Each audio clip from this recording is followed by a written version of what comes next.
اللہ تبارک و تعالی نے قرآن پاک میں ارشاد فرمایا، قل متاع الدنیا قلیل والآخرۃ خیر لمن اتقی۔ اے محبوب آپ فرما دیجئے، آپ لوگوں سے کہہ دیجئے کہ دنیا کا سامان یہ تھوڑا ہے اور آخرت پرہیزگاروں کے لیے، اللہ سے ڈرنے والوں کے لیے بہتر ہے، اچھی ہے۔ لیکن جب ہم سروے کرتے ہیں تو نظر یہ آتا ہے کہ آج اس انسان نے آخرت کو بالکل بھلا دیا ہے اور یہ دنیا کے حصول میں لگا ہوا ہے کہ کسی طریقے سے مجھے دنیا مل جائے، اور دنیا میں جھوٹی شہرت کے چکر میں لگا ہوا ہے۔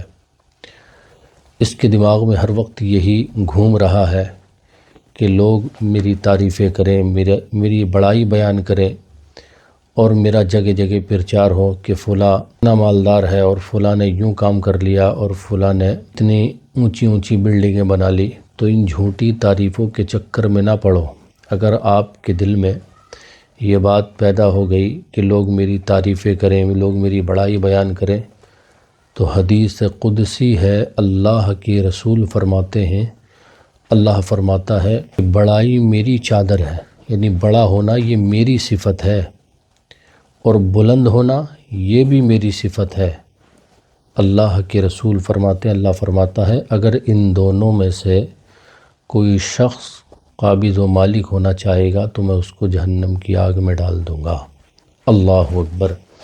تو جھوٹی تعریفوں کے چکر میں نہیں پڑو، ورنہ یہ جھوٹی تعریف ہمیں تباہی کے موڑ پر لا کر کھڑا کر دے گی۔ کیونکہ آپ جانتے ہیں، آپ چاہے کتنا ہی اچھا اس قوم کو کھلا دیں، اچھا پلا دیں، تو یہ قوم پھر بھی عیب نکالتی ہوئی نظر آئے گی۔ تو ان جھوٹی تعریفوں کو چھوڑ کر پروردگار عالم کی بندگی کرو اور دنیا سے دل نہ لگاؤ، بس اس دنیا میں کما کر کھاؤ۔ جب تمہارے جسم میں طاقت پیدا ہو، فوری طور پر اللہ کا شکر ادا کرو، اللہ کی بندگی کرو۔ اللہ نے کیوں انسان کو پیدا فرمایا ہے؟ انسان اور جنات کی تخلیق کا جو مقصد ہے وہ عبادت کرنا، یعنی اللہ تعالیٰ نے عبادات کے لیے پیدا کیا ہے۔ یہ کمانا کھانا یہ کس لیے ہے؟ صرف اس لیے ہے کہ ہم کما کر اپنے بچوں کو کھلائیں، ہم بھی کھائیں، پھر ہمارے جسم میں طاقت آئے تو پھر اللہ کی بندگی کریں، نمازوں کی پابندی کریں، سنن و مستحبات نوافل کی کثرت کریں۔ تو زندگی کھانے کے لیے نہیں ہے، کھانا زندگی کے لیے ہے، نہ کہ زندگی کھانے کے لیے۔ سمجھ گئے آپ؟ بزرگان دین کی سیرت کو آپ پڑھیں تو آپ کو پتہ چلے گا کہ ان لوگوں نے دنیا سے کس طریقے سے کنارہ کشی اختیار کی۔ اللہ تبارک و تعالیٰ نے انہیں گمنام نہیں چھوڑا، بلکہ دنیا آج بھی اللہ والوں کی بارگاہ میں عقیدتوں کا خراج پیش کر رہی ہے۔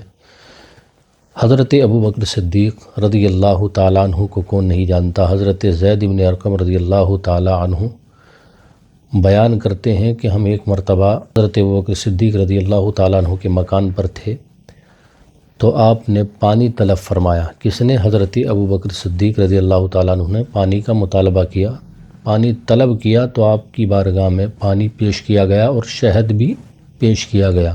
آپ اپنے منہ کے قریب پانی کو لے کر گئے پینے کے لیے، لیکن جیسے ہی قریب لے کر گئے تو بے اختیار رونے لگے، بہت زیادہ رونے لگے۔ تھوڑی دیر کے بعد پھر پانی اٹھایا آپ نے پینے کے لیے، پھر منہ کے قریب لے کر گئے تو اور زیادہ رونے لگ گئے۔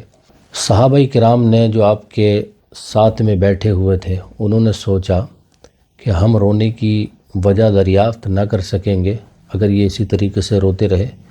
پھر تھوڑی دیر کے بعد آپ نے اپنے آنسوؤں کو خشک کیا۔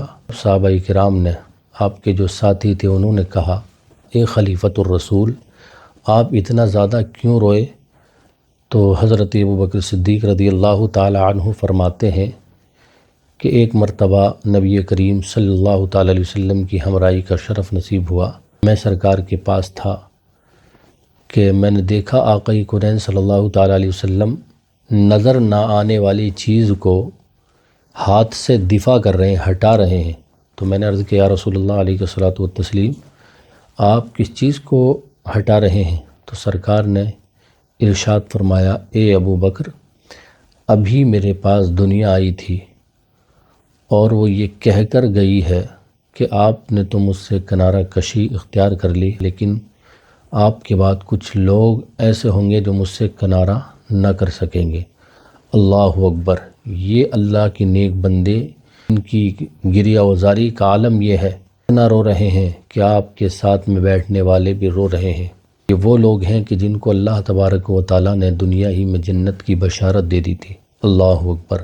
انہوں نے دنیا سے دل نہیں لگایا، بلکہ انہوں نے پوری رات عبادات میں گزار دی، پورا دن اللہ کی بندگی میں گزار دیا۔ لیکن آج ہم اپنے آپ کو دیکھیں کہ 5 وقت کی نماز پڑھنا فرض ہے، لیکن ہم 5 وقت کی نہیں پڑھ پا رہے ہیں، الا ماشاءاللہ چند لوگ پڑھ رہے ہیں۔